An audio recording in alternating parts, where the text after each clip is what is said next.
Dan ketika saya mengunjungi Eropa di tahun 1998,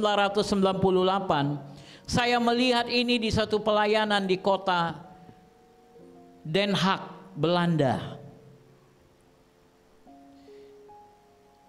Pelayanan seorang hamba Tuhan senior yang bernama Johan Masbach di tengah-tengah kota Den Haag, di pusat kota Den Haag, saudara. Bagaimana gereja mereka di tengah-tengah kota Den Haag itu berada di simpang 3. Bangunan yang 2 lantai, dan kemudian di atas bangunan tersebut ada 2 tangan yang sedang memegang bola dunia yang besar. Sehingga dari ujung jalan itu kita bisa kelihatan, dari 3 ujung tempat itu bisa kelihatan. Karena letaknya tempatnya persis di pertigaan, saudara. Bisa kelihatan. Dan saya diberikan kesempatan untuk melihat pelayanan mereka. Hampir semua ruko di jalan itu adalah milik mereka. Dan semua ruko itu adalah kantor-kantor pendeta mereka. Saya dibawa mengunjungi kantor-kantor. Kebetulan ada 2 orang pendeta orang Indonesia yang tinggal di sana untuk melayani orang-orang Indonesia di Belanda. Saya diperkenalkan, satu namanya Suharno, satu namanya Soeharto, mirip nama presiden, saudara. Apa? Ketika saya datang ke kantor Pak Suharno ini, saya melihat Pak Suharno ini sedang melukis di kantornya.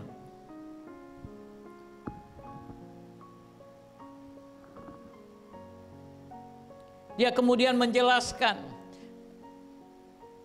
saya di sini bukan pelayan utama.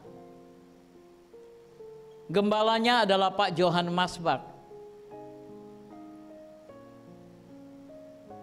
Saya mendukung pelayanan di tempat ini dalam pelayanan bahasa Indonesia.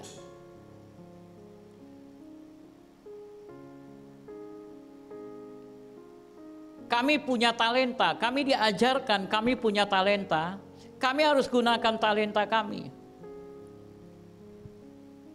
Karena kalau tidak, hanya mengharapkan gaji dari pelayanan itu tidak cukup. Karena sekarang kami bukan lagi sepasang suami istri.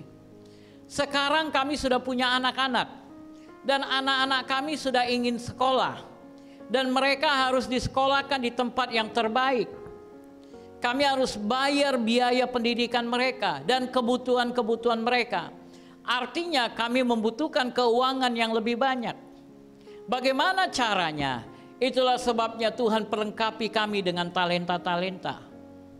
Kami kerjakan lukisan ini untuk kemudian kami jual. Kami bisa dapatkan uang.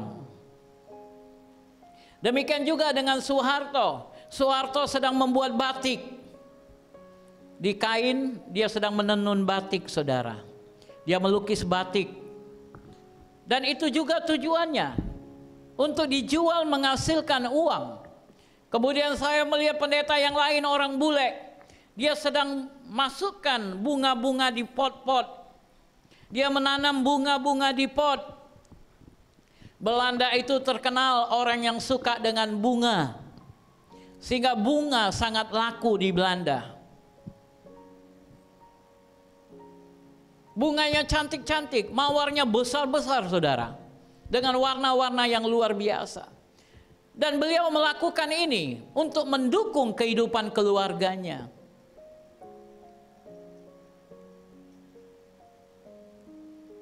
Kemudian saya melihat pendeta yang lain lagi. Nggak ada di kantornya, saya dibawa ke belakang kantornya.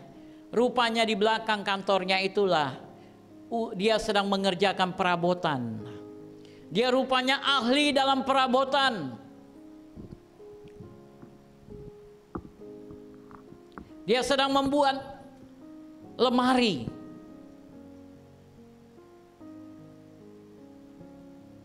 Sangat baik. Apa yang mereka lakukan dengan talenta-talenta ini? Untuk menghasilkan duit. Dan duit ini dipakai untuk kemudian memuliakan nama Tuhan. Bukan untuk memperkaya diri. tapi untuk mempermuliakan nama Tuhan. Karena lebih-lebih kalau saudara menyebut diri hamba Tuhan, tapi hidup dalam kemiskinan, apa yang bisa kita ceritakan kepada dunia? Halo, saya ahli kitab, tapi saya hidup dalam kemelaratan. Apa yang kita mau bagikan kepada dunia? Tuhan mau anak-anaknya diberkati, saudara, supaya anak-anaknya bisa mempermuliakan Tuhan. Ada terobosan, ada perubahan dalam hidupnya.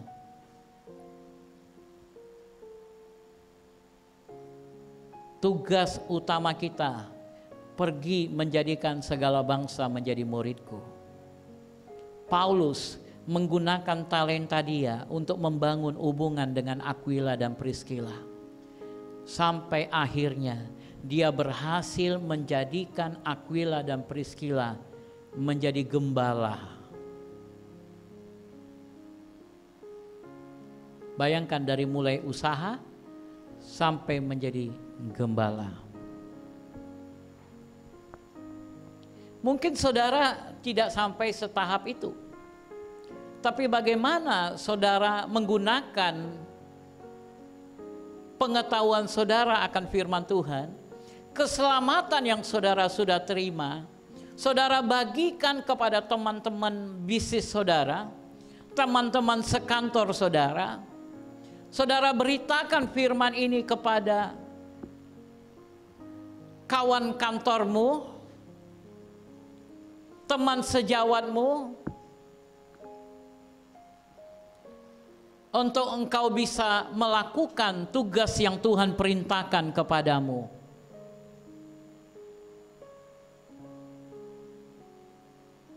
Tuhan kan memberikan perintah kepadamu. Pergi jadikan segala bangsa menjadi muridku.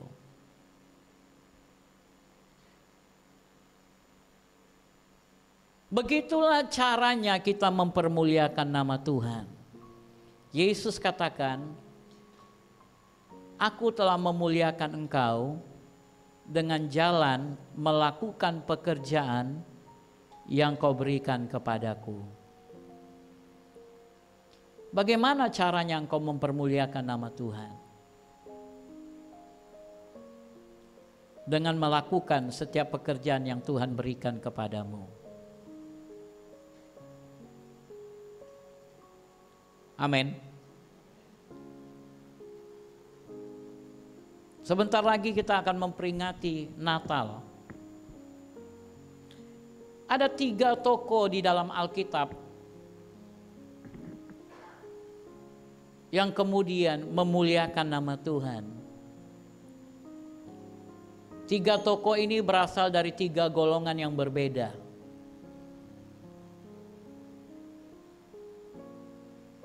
Yang pertama adalah para gembala-gembala.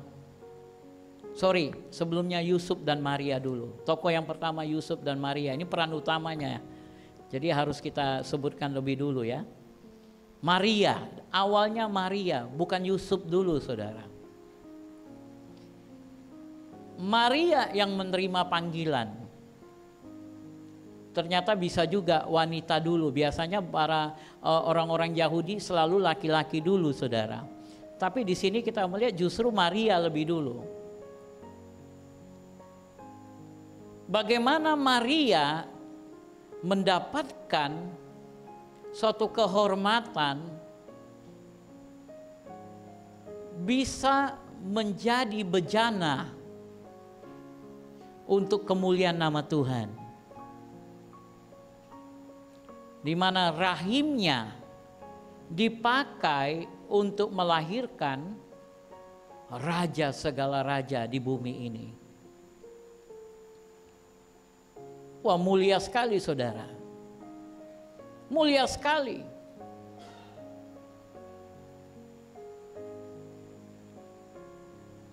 Maria di dalam kitab Lukas pasal 1 ayat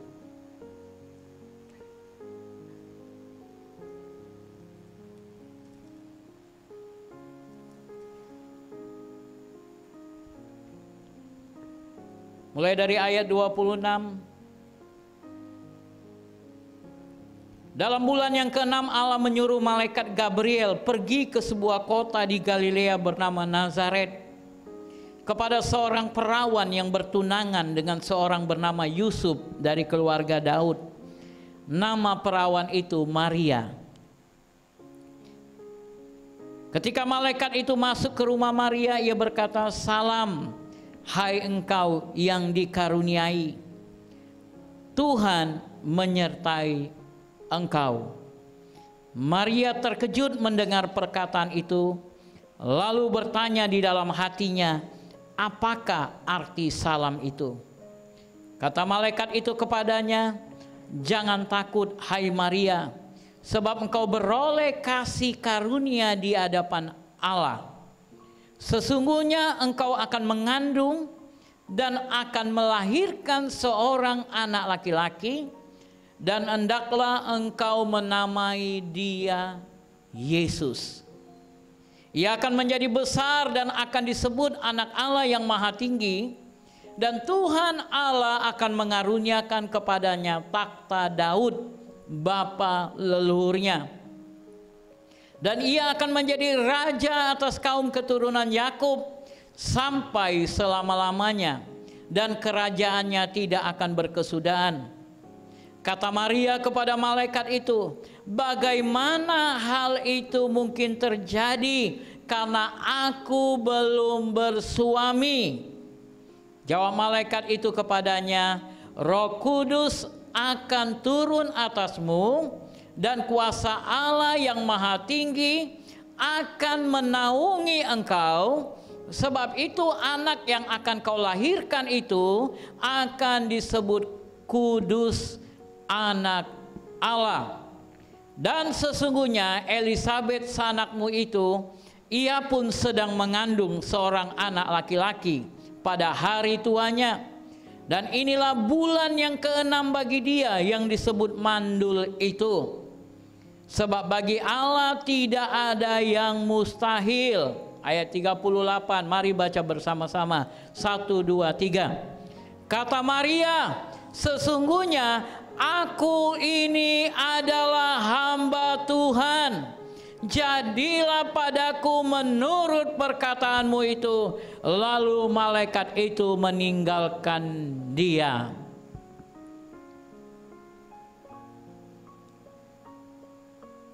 Maria berkata, "Sesungguhnya aku ini adalah hamba Tuhan."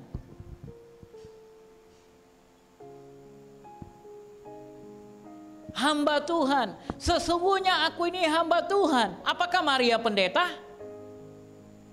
Tidak. Dia bukan pendeta. Dia hanya wanita biasa.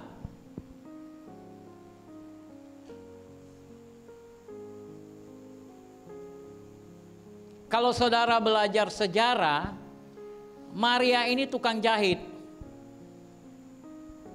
tukang tenun.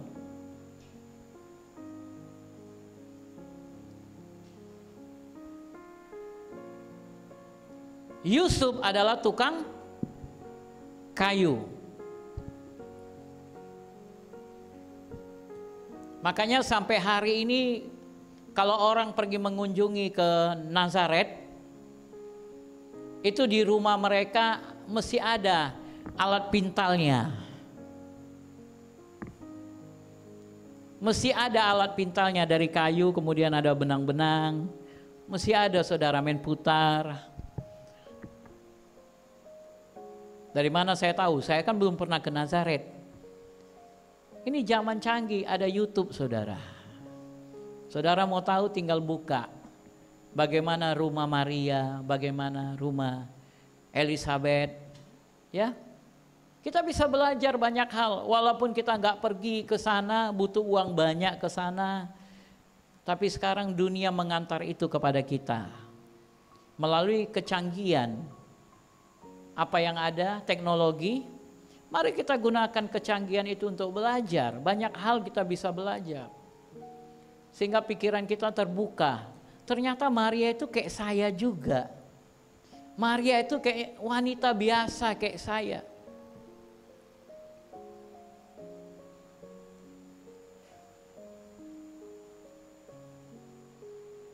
Maria itu menggunakan talentanya untuk kehidupannya, saudara.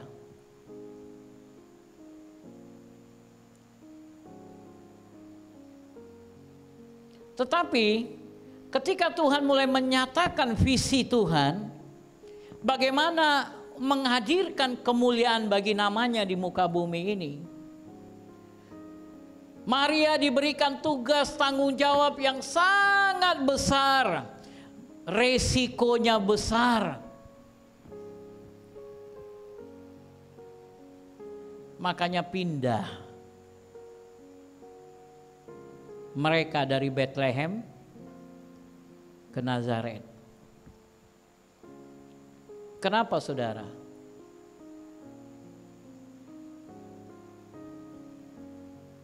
Wanita yang belum punya suami kedapatan hamil, hukumannya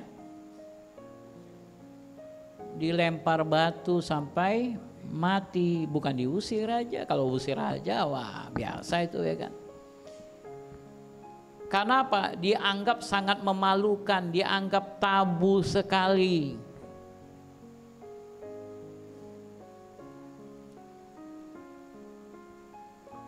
Kalau zaman sekarang, wah bangga kali ya. Wih, bisa hamil, belum menikah, saudara. Sambil nyanyi, ku kagum, ya kan, pamer perutnya, dimasukkan di Facebook, di mana.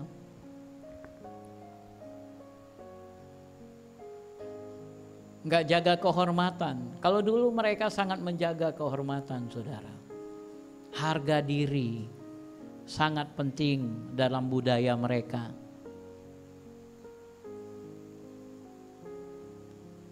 Ayo para wanita, jaga dirimu, kekudusanmu. Itu sangat penting. Lihat Maria. Ada visi yang luar biasa yang Tuhan percayakan, yang tujuannya membawa hormat kemuliaan nama Tuhan. Ada pekerjaan, dan Maria harus mengerjakan pekerjaan itu. Itu sebabnya, jangan heran, itu sebabnya kenapa nama Maria diagungkan sekali, dipuji-puji oleh banyak orang. Karena pekerjaan yang dia lakukan luar biasa, saudara. Dia menjadi seorang ibu bagi bayi Yesus. Luar biasa enggak, saudara? Dia diberikan tanggung jawab. Dan dia tahu resikonya berat. Tapi kemudian ayat 38 dia katakan, sesungguhnya aku ini adalah hamba Tuhan. Jadilah padaku menurut perkataanmu itu. Jadilah padaku menurut perkataanmu. Artinya apa? Aku siap melakukan. Yang penting nama Tuhan dipermuliakan. Resikonya besar.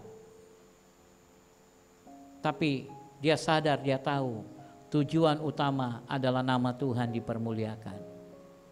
Nama Tuhan dipermuliakan.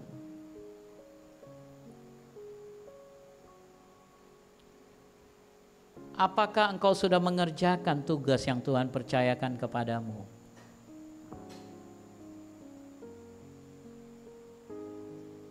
Apakah engkau mengetahui tugas pekerjaan yang Tuhan berikan kepadamu?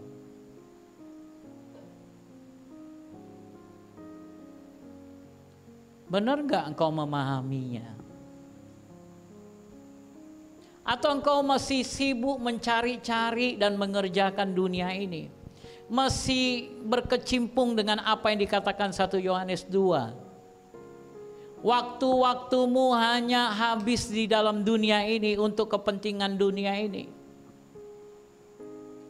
Engkau perlu tahu bahwa apa yang kau cari itu, kalau engkau timbun di dunia itu akan habis. Tuhan memberkati hidupmu.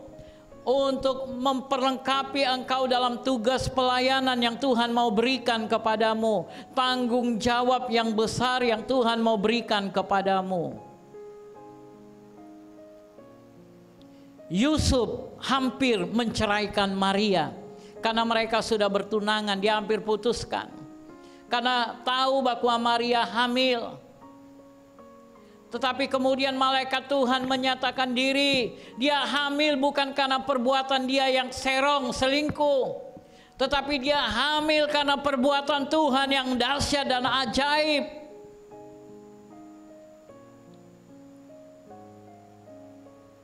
Sekalipun mungkin Yusuf berkata, "Nggak mampu aku memikirkan itu."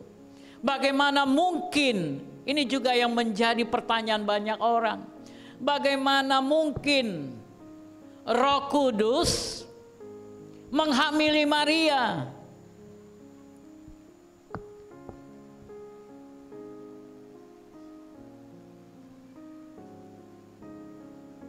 Kalau para laki-laki bisa menghamili wanita, apa payahnya bagi Roh Kudus untuk menaruh anak dalam rahim Maria? Ada nggak susahnya?